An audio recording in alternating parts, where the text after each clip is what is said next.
Mamshi, for today's vlog is bibigyan ko po kayo ng tips kung paano maging maputi ang inyong mga underarms. So, mga mamshi. So, curious ba kayo or gusto nyong malaman kung bakit ako magbibigay ng tips? Syempre, di ba, magbibigay ako ng tips tapos yung kilikili ko naman, di ba, maitim or mukhang chicken skin. So, ayan, ipapakita ko po sa inyo yung sarili kong kilikili. Ayan, nakakaya. Ayan, so mga mamshi, bago tayo mag-proceed, so, syempre, papakita ko muna sa inyo yung kilikili ko. Ayan, tsaka, kung ano yung mga products na ginagamit ko para hindi siya maging maitim or maging chicken skin. Ayun, mamsh. So, ako hindi pa ako ready.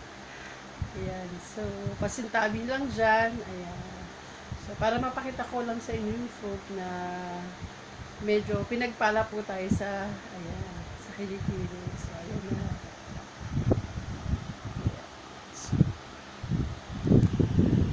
So, ayan po siya. Ayan. Nakikita nyo po. So, maputi po siya. Ayan. So, ayan. So, kaya po tayo naka-sleeveless today. Kasi, may papakita po tayo sekreto. So, ayan. Dahil kalalagay ko lang po ng rejuveset. Kaya medyo makintag yung kilikili ko. So, ayan na po siya. So, hindi naman po siya ganun ka-perfect. Pero, masasabi natin kasi, di ba, karamihan talaga na nagiging problem ng mga mamshi or mga beshi natin dyan is yung kilikili. Kaya, minsan, kapag nagpo-ponytail ka, medyo nahihirapan kang itaas yung ayan, kilikili mo. Tapos, minsan, kapag mainit, kahit gusto mong mag-sleeveless or mag-spaghetti, syempre, minsan, nahihiya ka kasi parang baka makita nga nila na medyo maitim or chicken skin yung kilikili mo. So, ayan. So, ito po yung sa atin. Ayan. So, ayan po siya. So, ayan. May nunal po ako sa kilikili. So, ayan. So, yan po yung pinaka malapit niya. So, yan po yung kabila, mga mams. So, bibigyan ko po kayo ng advice kung ano po yung mga ginagamit kong products para hindi po mangitim yung mga kilikili natin. Saka, tip na rin mga mamshi kasi 'di ba yung iba nagtatanong kung anong mas magandang gamitin. So, pang-ahit or anong tawag nito? Kalimutan ko. Pambunot. Usually kasi ako both ginagamit ko talaga ang pangbunot tsaka pang-ahit. So, ganun pa rin naman. Hindi ko lang alam. Siguro hiyangan lang yun din talaga kung anong mas preferred yung gamitin. Kung pang-ahit ba or pambunot. Usually, yung iba kasi kapag bunot, usually yung iba doon nagchi-chicken skin. Tapos lalo kapag nabunot siya ng medyo biglaan, nagchi-chicken skin. Kasi natry ko yun isang beses. Nagpabunot ako sa anak ko. Ayan, medyo naipit niya yung skin. Tapos yun, nag-chicken skin siya. Pero konting part lang naman yun. Yung part lang na naipit. So kung ahit naman, okay lang din naman. So yun. So, ibig sabihin, pwedeng gamitin kahit ano. Depende po sa kung saan kayo hiyang. So, yun lang. So, kapag magta-try naman po kayo ng product, siguro wag pong bibili ng mas madami. Kumbaga, magta-try ka pa lang naman. So, mas maganda ang bibilihin nyo na lang. So, siguro, sachet. Para at least, kung hindi man kayo hiyang sa products na yun or sa product na binili nyo, at least hindi kayo manghihinayang sa pera na binili nyo kasi nga magta-try pa lang kayo tapos hindi kayo hiyang dun sa ginamit yung product. So parang ako nag-try ako ng Rexona, sachet lang din yung ginamit ko. So hindi ako hiyang kasi parang ang lagkit sa pakiramdam. Ayan. And yung tawas naman, parang ganun din, parang medyo may buhangin-hangin sa kilikili ko. Kasi para ma-prevent yung, syempre, pag nag-work ka or may pinupuntahan ka, para ma-prevent yung amoy. Syempre, yun yung usually na ginagamit natin. Pero so far sa akin naman, ang parang Alternative dun sa mga Rexona na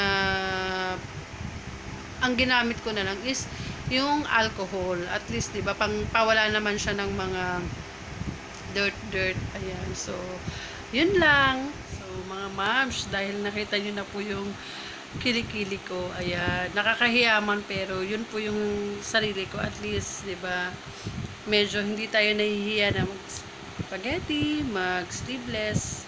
Kasi medyo, ayan, okay yung underarm natin. So, papakita ko po sa inyo kung ano yung mga ginagamit kong products. Ayan, sa kilikili ko. So, dalawa lang po siya. So, ayan. So, baliktad ba? So, ayan. So, front row soap. So, actually, ito po talaga yung ginagamit ko sa face, saka sa body ko. Kaya lang dahil may tinray lang po ako, syempre pag rejuvenating, kailangan set po siya. So, for now, sa katawan muna. So, ito rin po yung ginagamit ko sa kilikili ko. Wala na pong iba. Kapag medyo, alam nyo na, kapag pawis ka or marami kang ginagawa pag maliligo, so ito lang po yung nilalagay ko. So ito lang po yung sabon na ginagamit ko. Ayan. So hiyang na hiyang po talaga ako dito. It's either 03 or 01. So ayan, front row soap. So napakaganda po talagang soap na to. So pangalawa, ano po to? So ayan, hulaan nyo. Ayan, so nakalagay lang po siya sa bottle. So, alcohol. Oh, how alcohol? Bakit alcohol? So, syempre, minsan, di ba, kapag aalis tayo, syempre, hindi naman pwedeng lagi kang maliligo para mawala yung medyo maasim-asim nyo dyan. So, minsan, may times po, ang ginagawa ko po is,